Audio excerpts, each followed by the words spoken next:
sign trade deals with Malaysia and Cambodia. May framework trade agreements din with Vietnam and Thailand.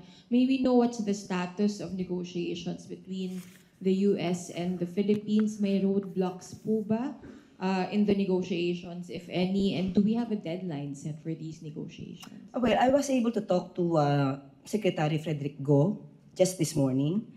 At sinabi po niya na meron pa po at patuloy po ang pakikipagnegosasyon.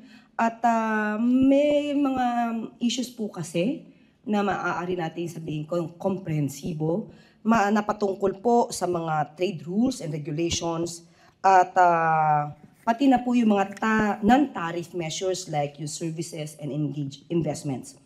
At nandun po kasi yung mga issues patungkol po sa gusto na protektahan ng bansa natin, yung mga agricultural products.